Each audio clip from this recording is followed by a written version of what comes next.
Bom, então é isso aí. Esse é o nosso curso de Cosmovisão. O nome dele é Contra a Cultura, a Cosmovisão Cristã e suas implicações. Espero que você esteja vendo e ouvindo bem.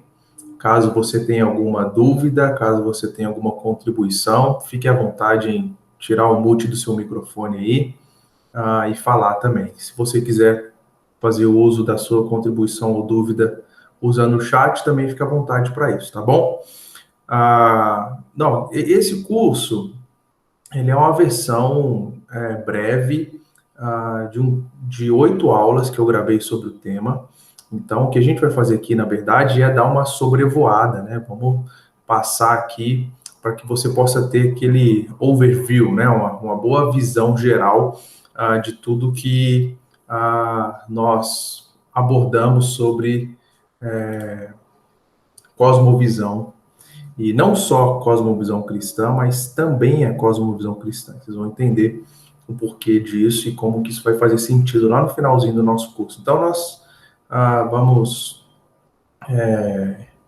caminhar aí ao longo desses 4 domingos juntos, tá? Bom, vamos lá então, pessoal.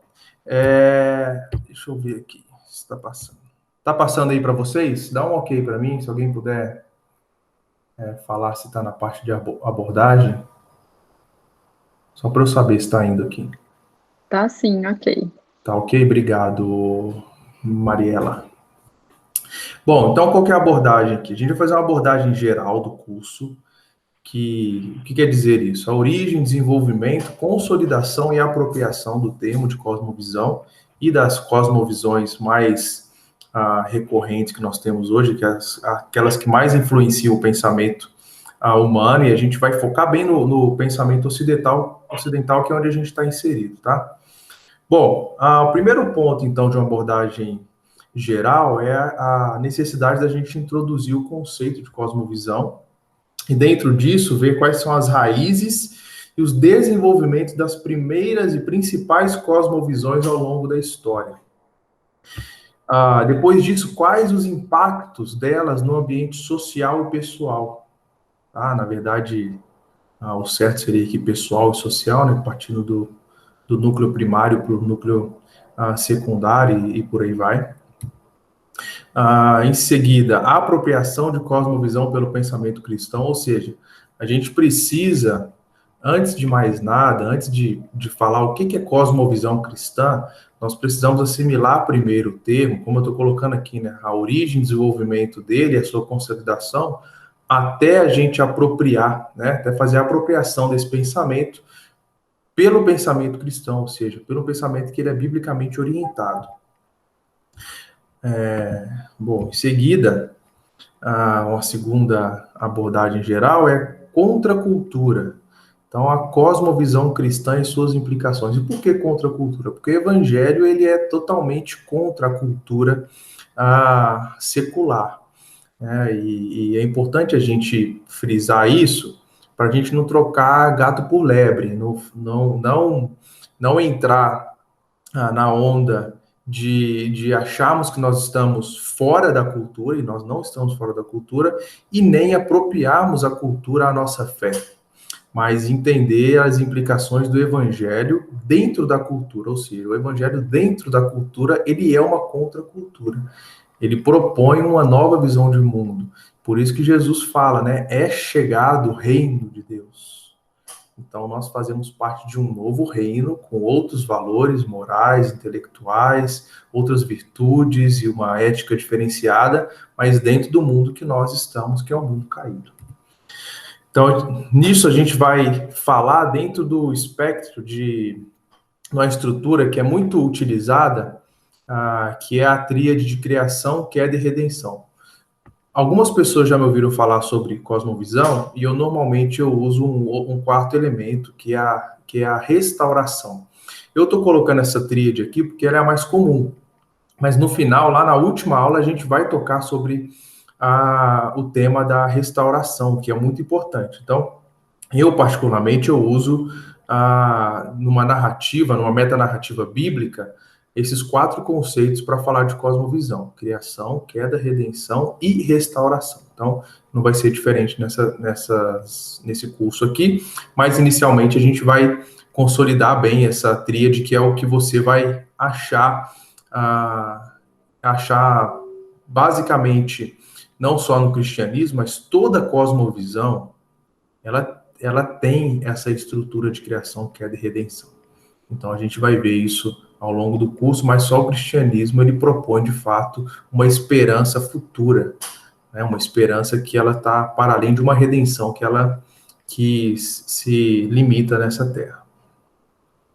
Bom, ainda a gente vai falar sobre os impactos de uma leitura biblicamente orientada de cosmovisão cristã no ambiente social e pessoal. Ou seja, como que a minha fé ela sai do cenário privado, do ambiente privado, para o cenário público, de forma coerente, de uma forma que eu chamo de uma apologética relacional, e como que eu coloco isso de forma corajosa em todos os lugares que eu estou, para além das fronteiras da minha casa, da minha igreja. Então, a gente precisa pensar biblicamente, e não só pensar moralmente, para que a gente consiga, então, sair das fronteiras pessoais, das fronteiras dos núcleos primários, né, de casa e igreja, para a fronteira da sociedade. Enfim, a gente vai falar sobre como a gente vive a cosmovisão cristã na era secular. E lembrando que essa é a minha abordagem, não só da nossa interação na cultura, nas artes, na literatura, e como a gente dialoga com tudo que o mundo coloca diante de nós, mas como que a gente também promove um bom diálogo para que as pessoas possam ter não só a noção da estrutura de criação, queda e redenção da cosmovisão, mas, como eu disse, também da noção do impacto, aliás, os impactos da restauração, tá? Bom, a abordagem específica, ela ficou assim, ó, nessa primeira aula, hoje, a gente vai falar sobre origem e desenvolvimento do conceito. Então, o objetivo é compreender e visualizar a origem e esse desenvolvimento do conceito que nasce no ambiente pagão. Ou seja, o conceito de cosmovisão, no qual nós vamos tratar aqui, ele precisa de uma apropriação cristã, porque ele nasce num outro cenário. E depois a gente vai falar sobre as principais cosmovisões que influenciam o pensamento humano. Tá 2 aqui, mas é um erro de digitação. Então a gente vai abordar as implicações do marxismo, do deísmo, naturalismo, niilismo, existencialismo, antiteísmo oriental e a pós-modernidade. E eu estou usando o texto do James Sire, que é o Universo ao Lado, mas eu estou usando um outro texto dele também, que se chama Dando Nome ao Elefante, porque ele precisou fazer uma correção na própria definição dele de cosmovisão, e eu estou usando esses 2 textos para isso, tá? E depois, na aula 3, a gente vai falar sobre a tríade de criação, queda e redenção, usando 2 conceitos, 2 livros, que é Cosmovisão Bíblica e Verdade Absoluta. E, por fim, a gente vai falar aí sobre como viver a cosmovisão cristã na era secular. Então, como a gente aborda tudo que a gente viu sobre cosmovisão cristã na nossa interação com a cultura, seja no diálogo político, seja no diálogo social, seja no diálogo artístico, seja no diálogo profissional, e por aí vai. Então, como que a cosmovisão ela tem os seus impactos em todas essas áreas, tá bom? Quais são as referências que eu estou usando e as indicações que eu dou para se você quiser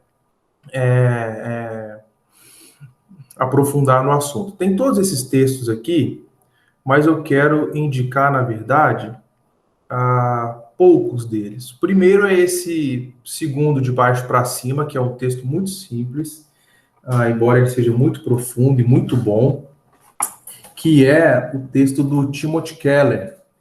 Eu acho que eu tenho ele aqui. Eu trouxe algumas coisas da minha biblioteca da igreja para cá.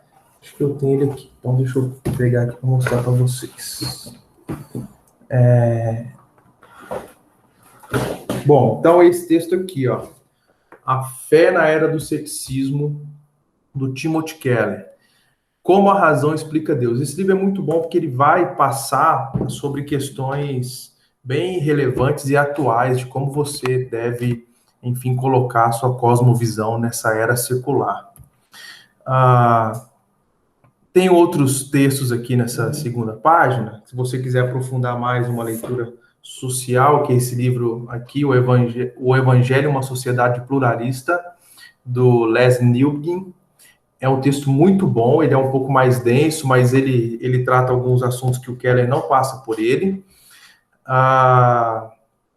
O texto, para mim, que é o texto central desse curso, que é o texto que eu mais gosto, é o texto da Nancy Pearcey. Eu não tenho ele no formato físico, mas o nome dele é Verdade Absoluta, Libertando o Cristianismo do Seu Cativeiro Cultural. Ele é uma publicação da CPAD. Eu acho que ele está em falta no formato físico ainda, mas você consegue achar ele no Kindle. Bom, aqui você pode ver outros livros mais focados, né? No que a gente vai falar de arte, enfim. Esse texto do John Stott, A Mensagem do Sermão do Monte, ele é muito bom, que ele é um comentário do Stott no Sermão do Monte, e eu uso bastante ele aqui também, vale a pena. E aí, que eu não coloquei aqui, tem esse livro aqui, ó, que é um livro que eu acho que ele está esgotado, na verdade, que é um livro do Franz Schaeffer, O Deus que Intervém, o Evangelho para o Homem de Hoje. Talvez seja um dos textos mais vanguardas aí, mais completo para você entender melhor aí o tema. Bom, esses 4 livros você consegue dar uma boa de uma visão geral aí do tema, mas nós também, como você tem essa lista aqui, você pode procurar por esses outros livros que falam especificamente sobre cosmovisão também, tá bom? O que eu estou usando hoje são esses 3 aqui, ó. Verdade Absoluta, Dando Nome ao Elefante e o livro do John Stott, O Sermão do Monte. Então vamos lá para a origem e desenvolvimento do conceito de cosmovisão. Todo mundo, tudo bem até aqui? Podemos continuar? Alguém tem alguma dúvida sobre esse primeiro apresentação aqui? Podemos ir? Então vamos, ninguém falou nada, a gente vai. A origem e desenvolvimento do conceito, introdução. Bom, cosmovisão é um conceito filosófico, como você vê, que nasce na epistemologia, ou seja, teoria do conhecimento. Ele nasce não no conceito biblicamente orientado e ele não nasce no ambiente religioso de igreja. Ele nasce dentro da filosofia do conhecimento, né? Nasce tentando responder algumas questões. Então, quanto mais o conceito ele se torna popular, maior o risco de perder a noção que trouxe o conceito até aqui. Por isso que a gente precisa fazer esse resgate do conceito para, então, fazer a apropriação dele. Ali no século XVII, no século XVIII, a gente tem um período histórico que é chamado das Avenidas da Filosofia. E as perguntas que eram colocadas ali eram: qual a natureza da realidade? Que a gente chama de ontologia ou a metafísica aristotélica, que na verdade nada menos do que o estudo do ser e da realidade. Qual é a origem de todas as coisas? Qual é a origem do ser e como que eu consigo entender a realidade de todas as coisas? Essa era uma das questões que estão sendo levantadas ali. Outra questão é qual a natureza do conhecimento, que é o que a gente chama de epistemologia. E, por fim, a ética, teoria dos valores estéticos. O que é certo, o que é errado, o que é feio, o que é bonito. E nesse contexto, gente, não nasce, né, mas a gente vê o desenvolvimento do pensamento de um cara que ele vai ser muito importante para a gente entender o restante do nosso curso aqui, que é um cara chamado Immanuel Kant. Eu sei, tem o link aqui, saiu do negócio. Então, alguém já disse que o conceito ele surgiu pela primeira vez no idealismo alemão, e como tal ele carrega desde o início o caráter que os cristãos, ao usar esse conceito, terão que ignorar ou desafiar. Por quê? Você sabe que lá no século XVII, principalmente, que é chamado o século das luzes, né, onde tem o início ali do iluminismo, liderado por Kant, Immanuel Kant, ele é um século muito importante, porque ele tira tudo que estava no centro de todas as coisas e coloca o homem como sendo o centro de todas as coisas. E a partir disso vem todo o discurso e a narrativa de como o homem, a partir de si, ele tem a interpretação de tudo, ele cria a sua realidade, por aí vai. A gente vai ver todo o desenvolvimento disso. Então a gente precisa usar o termo correto para a gente não fazer uma apropriação ilícita do termo, né? A gente, no caso, a gente vai ter que desafiar esse termo, mas tem que desafiar entendendo o que ele quer dizer. E aí, em seguida, a gente transporta isso para uma definição bíblica. Bom, eu vou deixar esse texto aqui para o final, gente. Esse texto aqui eu não vou falar agora, não. Peraí. Vamos falar aqui desse cara, então, do Immanuel Kant. Bom, o Kant, ele escreve uma obra que é muito importante, que é a Crítica da Razão Pura, e que os filósofos brincam aí que o povo não entendeu muito na época, que ele falava lá dos imperativos categóricos e tudo mais, mas eu vou tentar resumir para vocês aqui o que ele quer dizer. Ó. Dentro do imperativo categórico dele, ele diz o seguinte: se a pessoa age de tal maneira que a máxima da sua ação venha se tornar uma lei universal, necessariamente o que ela está fazendo é imoral, pois acaba envolvendo os outros. Então, o Kant, o que ele está falando aqui é o seguinte: se o que eu falo se torna uma lei para você, o que eu falo para você, o que eu faço com você é imoral, porque o que é uma verdade para mim, como a gente conhece muito bem esse discurso hoje, não é uma verdade para você. Então, esse discurso pós-moderno que a gente conversa muito de pós-verdade, que cada um tem a sua visão de mundo, cada um tem a sua verdade, ele não é algo novo. Né? Kant já estava falando isso aqui. Se a minha ação ela é uma lei para você, ela é imoral, porque a sua ação pode não ser uma lei do que eu estou dizendo ser aquilo que eu acho correto. Por isso que acaba envolvendo outras pessoas, e isso não pode seguir, né? E aí Kant ele usa um conceito filosófico que é o conceito do tutor, que você como um tutelado, você sempre vai ter um tutor, sempre vai ter aquele que é alguém que é um professor, né? Tá te guiando e te mostrando o que você deve seguir, como você deve aprender, o que você tem que fazer. Né? E a proposta do Kant é que os tutelados, eles são aqueles que se encontram incapazes de fazer o uso da própria razão, independente da direção do outro. É o que a gente chama de hoje aí, muita gente brinca, né, chamando o pessoal de gado.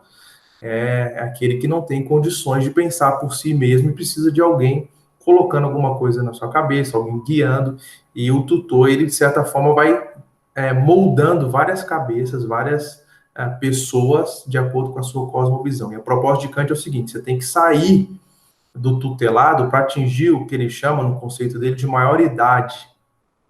Então, não é maioridade de idade somente, é maioridade intelectual, a maioridade racional daquilo que você precisa viver para não ser guiado pela lei universal do outro. Então, você lembra que ele falou assim, é imoral você colocar isso como uma lei universal, mas para quem é um tutelado e não consegue pensar e não questiona tudo que recebe, ele não sabe que isso é imoral, ele segue o fluxo do que estão falando para ele.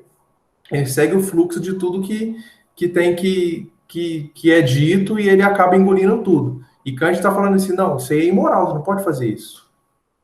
Então a gente já começa a clarear a nossa mente para algo que a gente pensa que é uma realidade que vem da pós-verdade, da pós-modernidade, mas não é, né? Isso já está bem fixo lá no século XVII. Bom, vamos lá. E aí, o conceito, né, a palavra cosmovisão, ela é a junção de duas palavras em alemão, né, que é Se alguém fala alemão aqui, pode corrigir minha pronúncia, por favor, que é Welt e Anschauung. É percepção de mundo, ou seja, a capacidade humana de perceber a realidade sensível como a totalidade. Então, de forma mais simples, assim, a forma como você enxerga o mundo. Uma palavra é visão e a outra é mundo. Então, juntando essas duas palavras, é a sua visão de mundo. E aí, depois do Kant, tem um cara que é o Schiller, né, que é um outro filósofo, que ele vem com o idealismo posterior, que a gente chama de a transição da ideia da intuição para a ideia de apreensão intelectual da realidade. Ou seja, alguém que já conseguiu dar aquele passo que o Kant está falando lá para apreender intelectualmente a sua cosmovisão, o mundo no qual você vive. E aí, qual que é o que há de verdade na origem desse conceito? Bom, primeiro é que é a afirmação do papel ativo do sujeito na interpretação da realidade.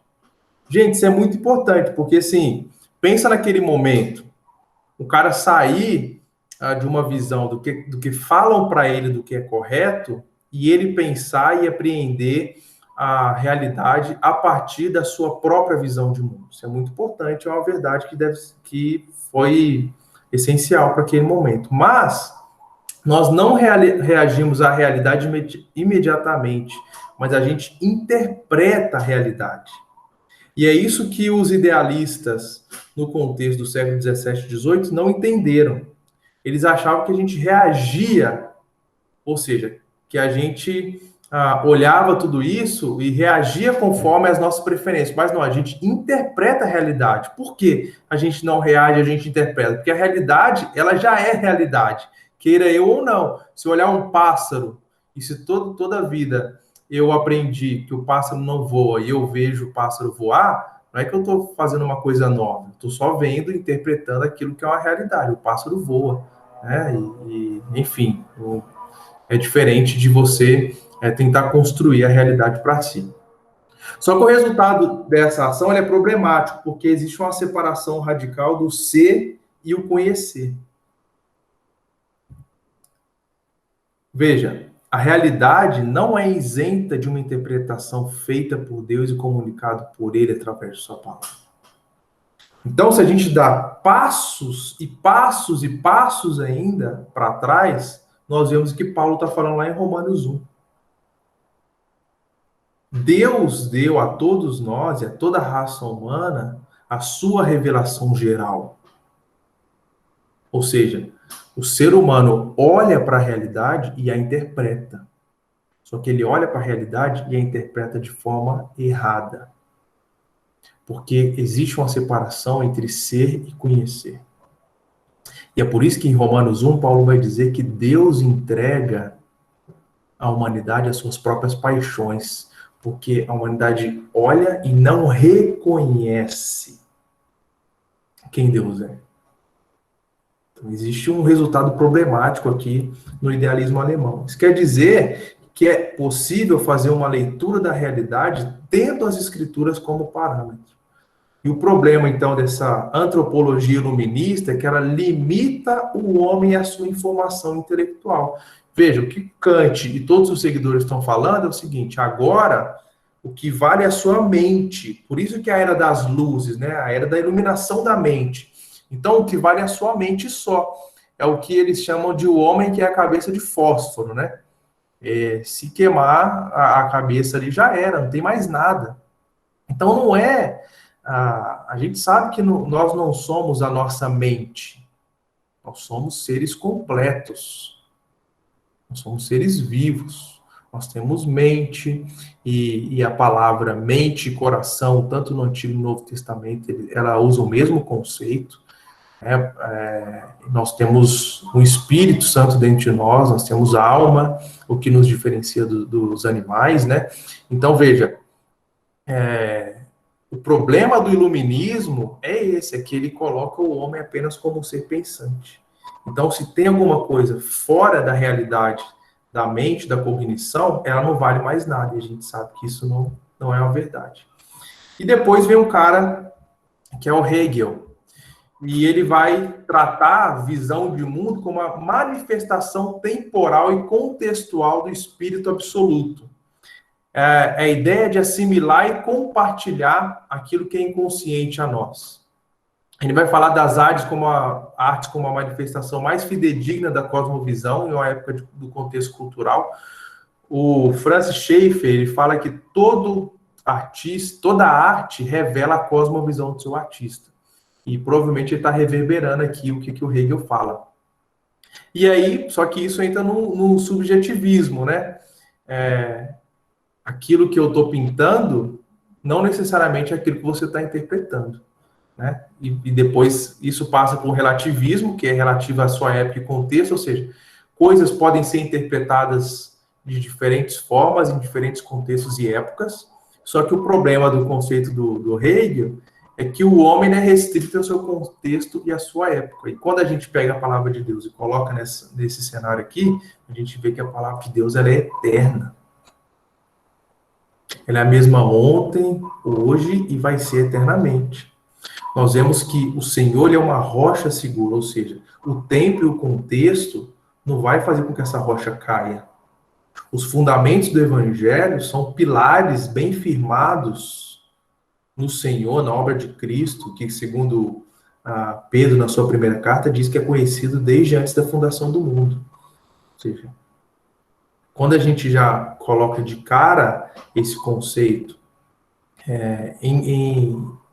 diante do conceito cristão, já tem um choque aqui, porque nós não somos restritos como cristãos à nossa época. Inclusive nós vivemos uma certa transcendência, né? Porque nós somos deste mundo, ou seja, nós vivemos aqui, mas nós também não somos desse mundo aqui, porque nós pertencemos ao reino dos céus. Nós estamos aqui, mas a nossa morada é na Nova Jerusalém, é na cidade celestial. Então, a gente precisa considerar isso aqui também.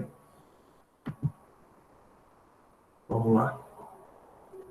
Depois vem um cara chamado Dilthey, que é um cara bem conhecido, um filósofo bem conhecido, e ele é o primeiro a usar o conceito de cosmovisão fora da periferia do pensamento.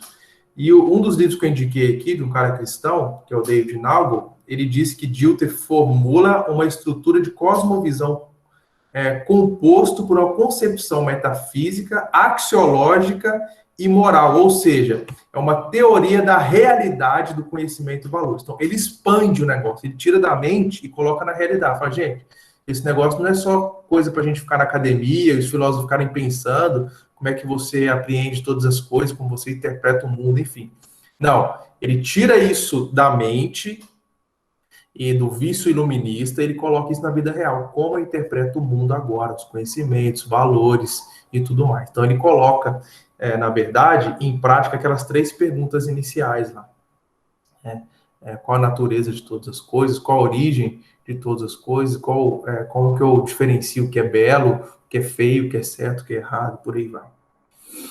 Então, agora, o homem tenta explicar o termo de cosmovisão como a necessidade de encontrar sentido e significado. E eu tenho na minha mente uma forma de explicar isso quando o que o cristianismo dá para todos nós, o que o evangelho propõe para todos nós, o que está implícito desde a criação, lá nos primeiros capítulos da narrativa de Gênesis, é que o relacionamento com Deus e o propósito de Deus para toda a humanidade, ele tem sentido e significado, mas ele tem mais do que isso, ele tem estrutura e direção. E aqui, nesse período da história, e Dilthey, ele tem essa luz aqui, ele começa a ser provocado e provocar de que a gente precisa encontrar esse sentido e significado. Agora, pensa, o cara que estava saindo do século XVII, XVIII, falar que onde o que mais importa é sua mente, é um choque muito grande encontrar sentido e significado. Só que nos dias de hoje também isso é um choque muito grande. Como é que eu vou encontrar sentido e significado de uma cosmovisão? Vou falar sobre isso depois. Então, o problema dele é que ele fundamenta de forma antropocêntrica a cosmovisão e ainda há uma objetividade que resulta numa subjetividade. Por quê? É meio que que faço a gente olhar para isso e falar assim, nossa, o Dilton, ele colocou aqui, então, que a gente tem necessidade de encontrar sentido e significado. Mas aonde eu vou encontrar? No homem. E aí a gente sabe, o homem é o bicho mais confuso. A palavra de Deus fala que o coração humano ele é enganoso. E os caras vão bater cabeça ao longo da história para achar essa objetividade, só que eles caem no negócio totalmente numa vala de subjetividade. Eles não acham, então, a resposta para todas as coisas. E aí, gente, esse talvez seja um dos mais famosos aí, né? Que é o Friedrich Nietzsche. Bom, o Nietzsche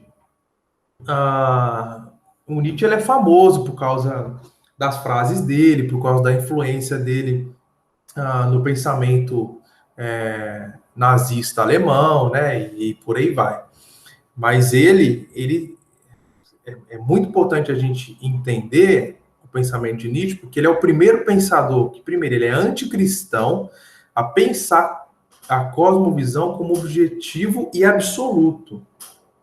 E olha que loucura isso, gente. Ele atribui ao homem não mais a figura daquele que interpreta a realidade, mas daquele que cria a realidade. Então, olha essa frase dele aqui, ó. O que é então a verdade? É um exército móvel de metáforas, metonímias e antropomorfismo. Numa palavra, uma soma de relações humanas que foram intensificadas, transpostas e adornadas poéticas e retoricamente, que depois de um longo uso permanecem fixas, canônicas e obrigatórias às pessoas. Gente, esse aqui é o componente ideal. Aqui está o espírito da supremacia nazista. Eu crio a realidade, eu crio a verdade. A verdade não existe, ela é criada, ela é adornada, ela é intensificada, ela é poeticamente agradável, retoricamente bem composta, e uma vez que eu vou repetindo isso, isso se torna canônico e obrigatório para as pessoas. Então você pensa assim, esse negócio de verdade absoluta, que não existe e tal, que a gente está vivendo hoje, gente, isso não é de agora. Cada um tem a sua verdade. O que é verdade para você pode não ser verdade para mim. Essa é a minha verdade, essa é a tua verdade, está aqui, ó. O que esse homem está fazendo? Você cria a sua realidade, você cria a verdade. Você não mais interpreta o mundo. Você cria o mundo que você quer interpretar. Isso é um prato cheio para você fazer o que você quiser, não somente com a sua vida, mas com a vida de outras pessoas também. E esse cara aqui, gente, o Wittgenstein, ele é um cara muito importante para a gente entender a transição da concepção de cosmovisão. Então ele fala assim, toda concepção moderna de um mundo tem como fundamento a ilusão de que as chamadas leis da natureza sejam as explicações dos fenômenos naturais. E aí ele transporta isso para a linguística. E essa é a frase famosa dele, as fronteiras da minha linguagem são as fronteiras do meu universo.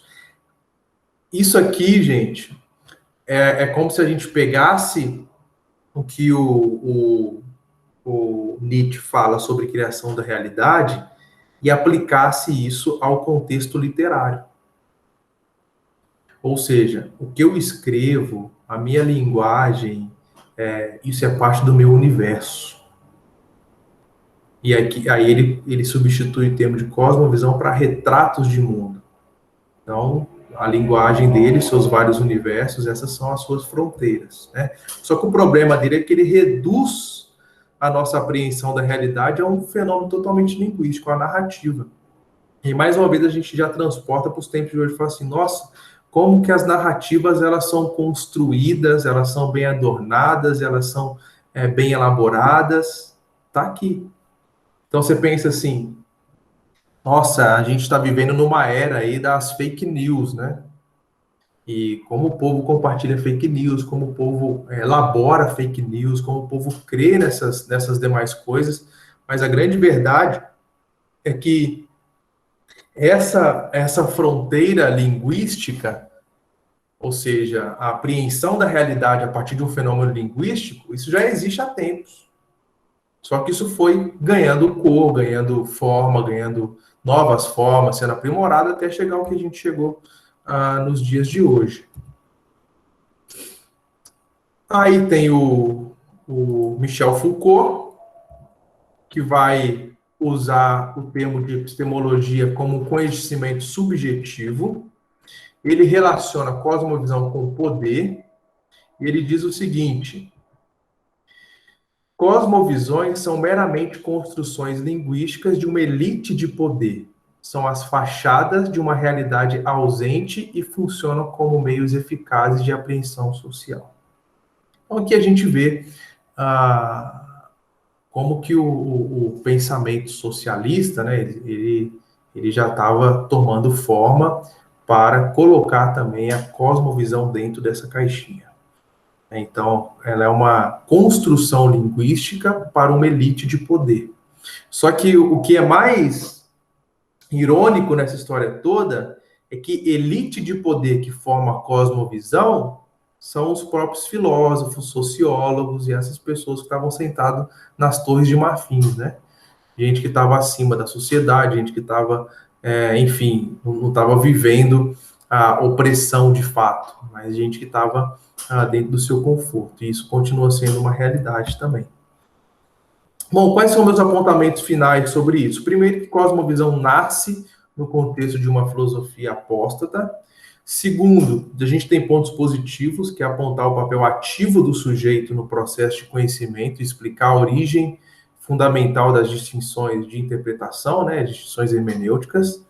E, por causa da distinção original entre epistemologia e ontologia, conhecer e ser, foi apenas uma questão de tempo, como a gente viu no desenvolvimento desse conceito, que o homem ele fosse promovido de intérprete a criador da realidade para aquele que atribui o sentido e significado. Esse é o ponto de virada do negócio, gente. A gente começa como homem tentando entender a realidade, aí ele tira isso só da sua mente, coloca na vida real e vai tentando até chegar nesse momento que ele não mais interpreta, ele cria a realidade. Ele não mais busca sentido e significado, ele atribui o que é sentido e o que é significado. E aí a gente precisa fazer, então, a apropriação deste conceito de cosmovisão pelo pensamento cristão. Antes de entrar, alguma dúvida e algum comentário sobre isso?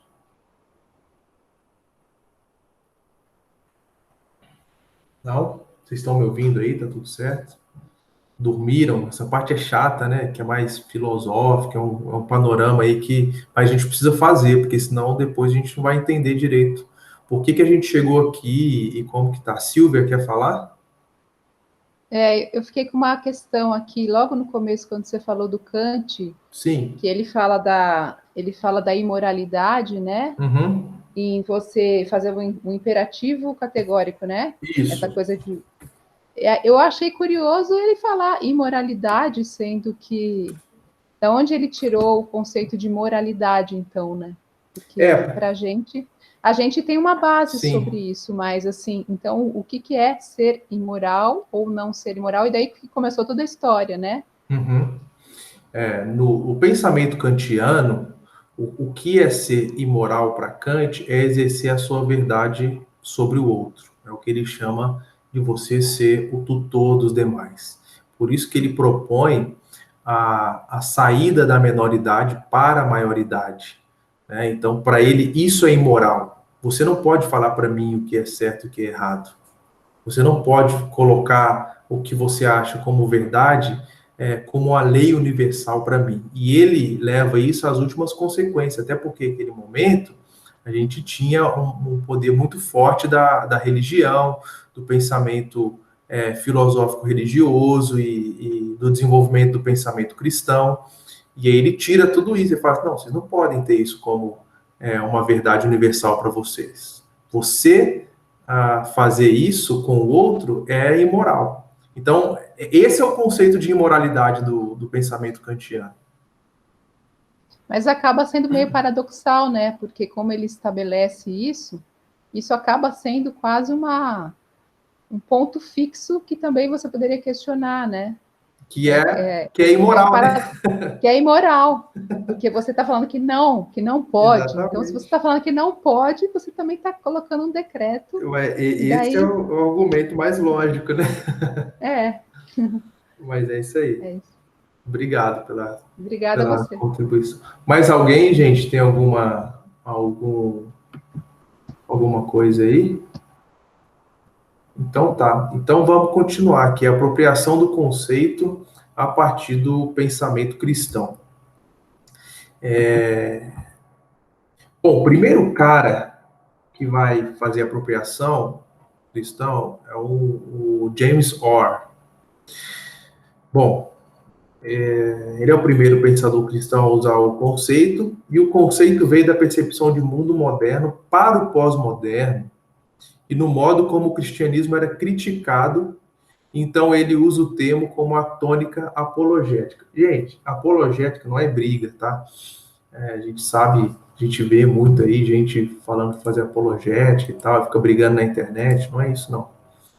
É um diálogo no qual nós temos a oportunidade e responsabilidade de colocar na forma pública a nossa fé, a fim de não convencer, né, mas mostrar razões úteis para dar base ao nosso pensamento, né? Então, não tem nada de briga aqui.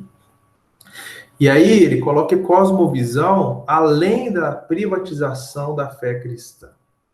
Uma vez que a compreensão bíblica do mundo ela é oposta às formas de dualismo. Então ele coloca aqui que a gente precisa aplicar o conceito à fé cristã, e que ele está falando, ele está reivindicando que o cristianismo ele precisa. Bom, primeiro, é que o cristianismo ele é amplo, é um amplo sistema que fornece uma compreensão da realidade como um todo.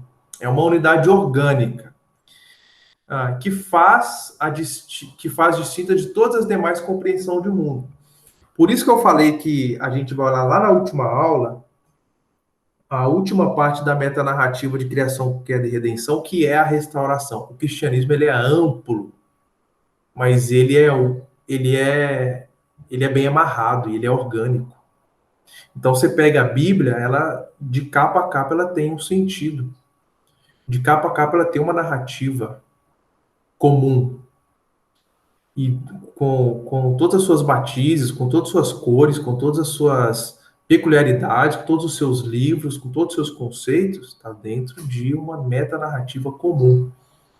E a ideia dele aqui é explorar isso, tirando da privatização da nossa fé, que é algo bem próximo da visão pós-moderna, né? É a centralização do indivíduo. Então você vê, lá no século XVII a gente começa esse negócio de colocar o homem na história, e agora a gente chega no século XXI que o homem está tão no meio da história e tão no centro de todas as coisas, que ele é o centro de todas as coisas, o criador de toda a realidade, dá sentido, direção e tudo mais, e tudo que importa é a sua vida privada.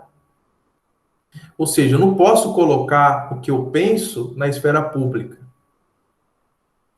Então a gente precisa quebrar esse dualismo aí do privado e do público, do sagrado e do profano, do que é restrito somente aquilo que eu penso dentro das minhas fronteiras, o que não é. Então a gente vai precisar entender isso um pouco melhor. E aí o cara que é o mais famoso dentro de um movimento que eles chamam de neocalvinismo é o Abraham Kuyper.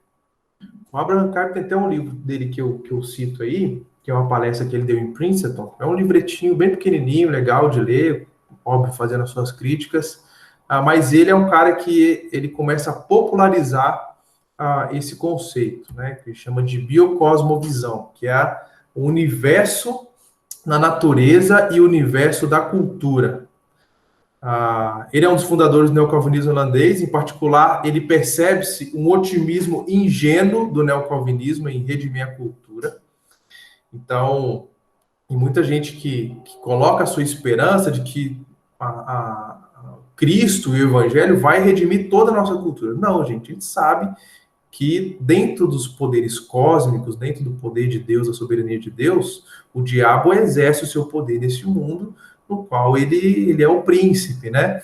Mas o nosso rei é quem governa todas as coisas. A gente sabe, eu gosto muito de uma frase do Charles Spurgeon, que ele diz que nós não devemos sermos cidadãos onde Cristo foi um estrangeiro. Então, eu não posso, de forma ingênua, achar que o evangelho vai redimir toda a cultura, mas eu sei que ele vai impactar a cultura a partir do meu compromisso de levar a sério a minha fé em Deus e colocar em prática os objetivos e os propósitos que Deus deu para mim desde a criação.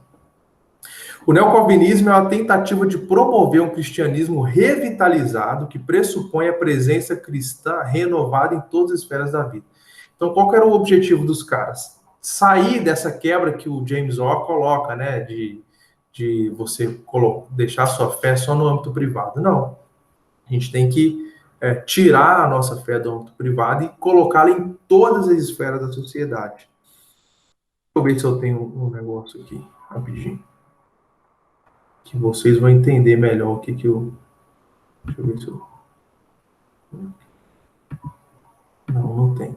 Porque tem uma frase famosa do Kuyper, que é que não há 1 centímetro quadrado de toda parte do mundo que Deus não clama é meu. Ou seja, o que ele está falando com isso aqui é que tudo pertence a Deus. E mesmo que tudo que vai acabar e tudo que, mesmo sendo revitalizado, um dia vai acabar, tudo isso pertence ao Senhor, e por isso toda a nossa fé e a nossa identidade em Cristo, ela deve ser colocada em todas as esferas, porque a gente não pode fragmentar a nossa vida em Paulinho, que é da igreja, no domingo, o Paulinho, que é do trabalho, o Paulinho, que é da família. Não, eu sou uma pessoa e eu sempre falo isso, onde a minha identidade qualifica o que eu faço, e não o contrário.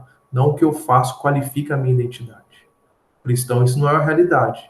A minha identidade qualifica as minhas ações, qualifica o que eu faço. Então, eu sou um cristão médico, eu sou um cristão artista, eu sou um cristão professor, eu sou um cristão dona de casa, e não o contrário.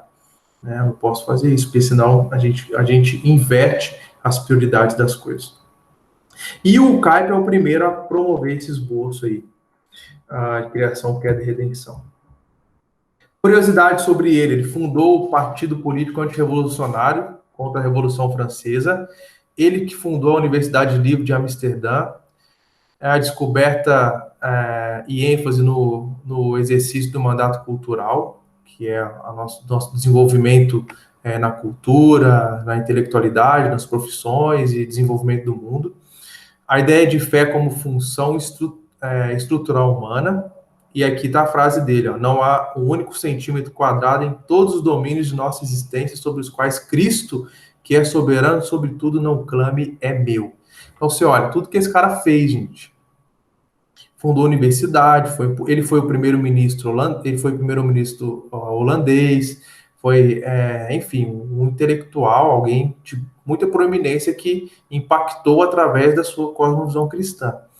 E vem, então, o sucessor dele, que é o Hermann Dooyeweerd, que ele tem um livro que é bem difícil de ler, porque o Dooyeweerd, ele é um intelectual, ele é um acadêmico, ele escreve esse livro aqui, acho que é o mais popular que tem no Brasil, que é No Crepúsculo do Pensamento Ocidental. Um estudo sobre pretensa autonomia do pensamento filosófico. Ele é um filósofo, um intelectual, um cara que dá mais estrutura intelectual, e ele é o último filósofo, se não me engano, cristão, que criou uma estrutura filosófica. Então, pensa, isso é um feito muito grande para alguém, né, um filho de Deus e uma pessoa, uma personalidade, né? Para ele, o filósofo cristão não poderia trabalhar com ontologia aristotélica. Ser é aquilo que tem autoexistência. Só Deus pode ser. E eu só sou quando eu sou em Deus. Então, não tem esse negócio de eu criar minha realidade, eu falar quem eu sou, nada. Só Deus pode ser. A articulação do caráter fundamental é fundamentalmente religioso de todo pensamento filosófico e cultural. Cosmovisão não é uma questão de ideia, mas é uma questão de coração. Ou seja, todo mundo tem uma cosmovisão. Até aquela pessoa que acha que não tem uma cosmovisão, ela já tem uma cosmovisão. E a cosmovisão é questão de coração. E coração com mente e coração, questão de ser. E o James Smith, ele fala que a cosmovisão, ela em si, ela não vai bastar, porque ela precisa de um relacionamento. Então, por exemplo, não quer dizer que eu tenho uma cosmovisão cristã, eu sou de fato alguém que tem um coração cristão. Se eu não tiver relacionamento com Cristo, que é a base da cosmovisão cristã, se eu não tiver relacionamento com Deus e cumprir os mandamentos de amar o Senhor de todo o coração, de toda a alma, de todo entendimento e ao meu próximo como a mim mesmo, eu tenho uma religião que ela é morta, né? Eu tenho só uma concepção e não tenho uma cosmovisão. Então a cosmovisão é tudo que me ajuda a ler a realidade, entender a realidade, mas isso não só é externo a mim, mas isso está dentro de mim também, como eu vejo todas essas coisas. Como ele vai dizer, todo pensamento filosófico é dirigido por motivos religiosos. Eu não vou ler essa frase que é muito grande. E aí vem esse último, dentro desse período, que é o Franz Schaeffer, que eu citei um livro dele aqui, mas tem um outro livro dele aqui também, não sei o que eu peguei. Que é um americano que vai desenvolver seu ministério na Suíça, no L'Abri, que é o abrigo, né? E ele vai trabalhar com essa questão do neocalvinismo e a apologética reformada, dentro de uma estrutura bem intelectual, mas com humildade e focado no amor pelas pessoas.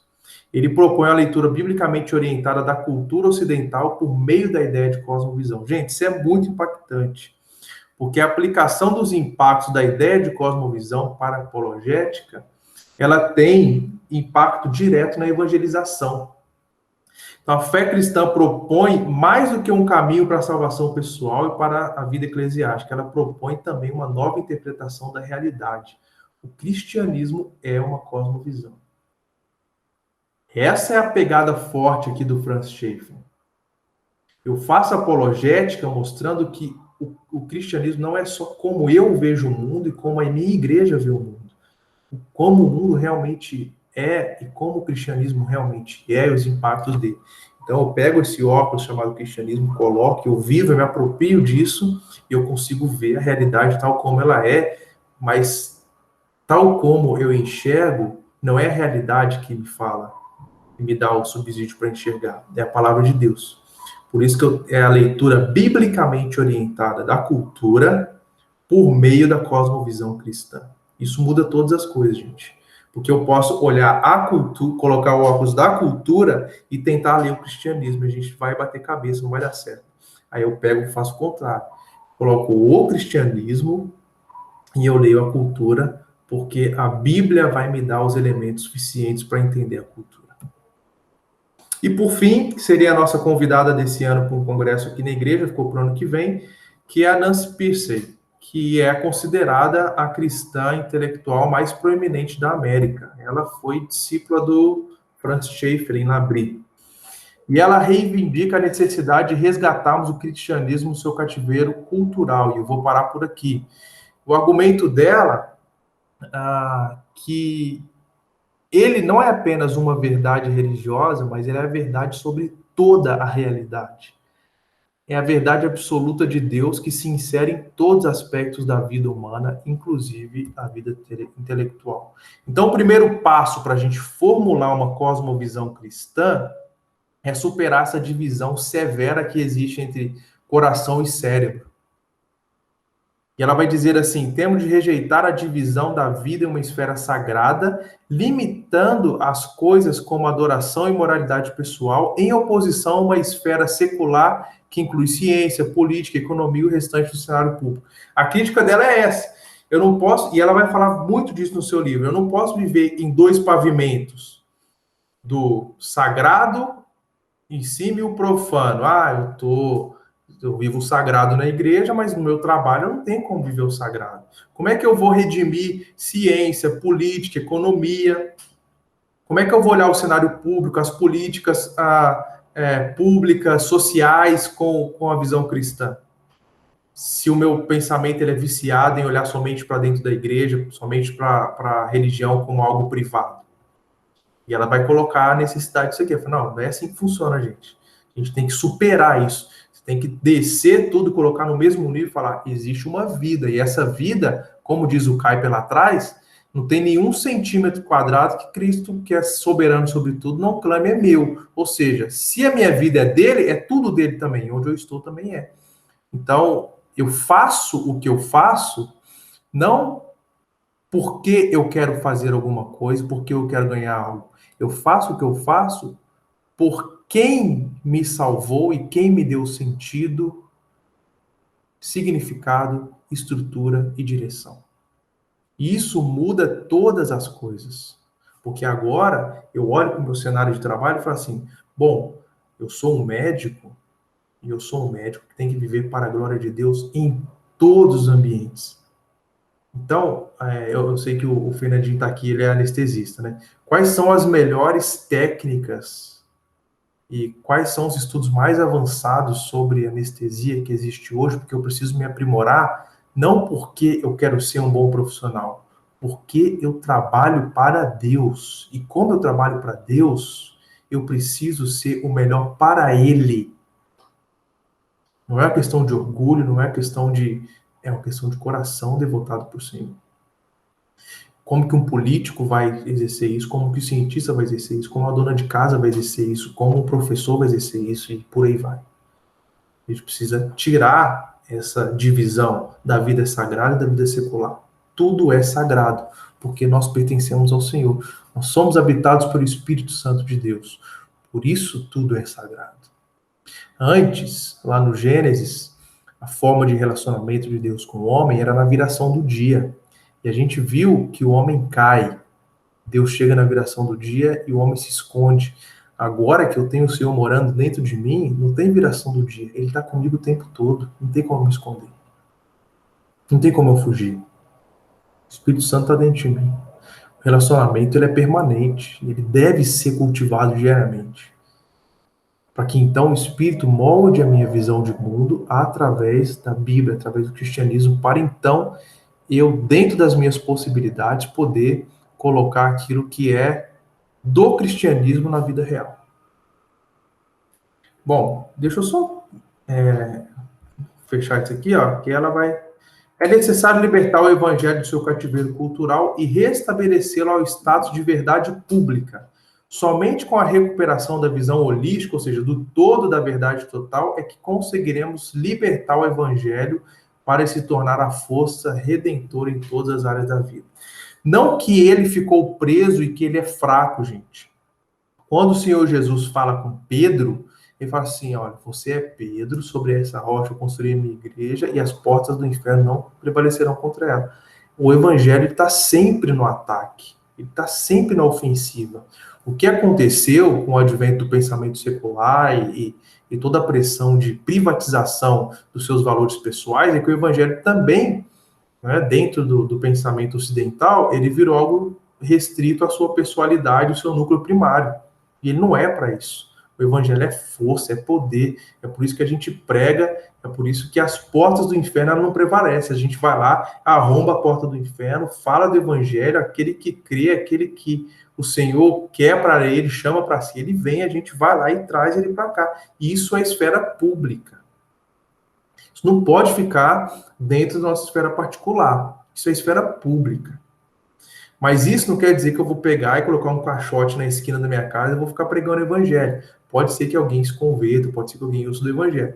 Não, isso quer dizer que eu tenho que me preparar para ser o melhor naquilo que eu faço, não por orgulho, não por meus próprios prazeres, mas porque eu trabalho para o Senhor, e porque eu trabalho para o Senhor, eu devo satisfação a Ele, mas eu devo também testemunho de quem Ele é. Para que com a minha vida e com a minha conduta, com aquilo que eu sou e a minha identidade, eu possa, independente do lugar que eu esteja, falar do Evangelho. E pode ser que isso traga para nós sofrimento, pode ser que isso traga para nós dor, pode ser que isso traga para nós perseguição, mas essa é a sua vocação como cristão. Essa é a nossa vocação como cristão. Os judaizantes lá atrás, quando você lê o livro de Gálatas, eles não queriam falar do Evangelho por quê? Eles não queriam que o povo se convertesse. Por quê? Porque no primeiro século, Roma perseguia crente, mas não perseguia judeu, a comunidade judaica. Então eles vão lá aos Gálatas e falam assim, não, ó, vocês têm que manter as fronteiras do judaísmo aí, porque senão os caras vão perseguir vocês. Então eles estão olhando o seu próprio interesse. O cristão não, o cristão é cerrado no meio, ele é abatido, ele é perseguido, ele é morto. Mas glória a Deus pela vida dos mártires, porque João vai falar lá no Apocalipse que eles têm lugar especial com Deus. Então a gente olha o evangelho não mais como algo privado. Agora eu olho para o evangelho e falo assim, eu vivo essa vida para o meu Deus, custe o que custar. Eu citei essa frase na ceia hoje, que é uma frase muito impactante do Agostinho, que ele fala, duro é te seguir, mas impossível é te deixar. É duro seguir o Senhor, é duro colocar a fé e a verdade como algo público.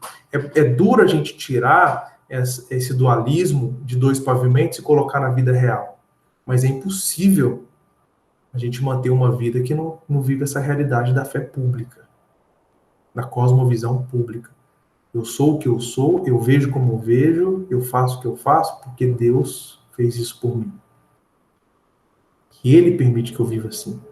Então, quando Paulo fala, para a gente finalizar aqui, em Efésios 2, capítulo 8 a 10, que ele fala que a salvação é pela graça, né, por meio da fé, isso não vem de nós, é dom de Deus, ou seja, nem a capacidade para crer nessa fé, que é pela graça, vem de mim. Eu não sou o criador da realidade. Eu não sou aquele que é o ser por completo.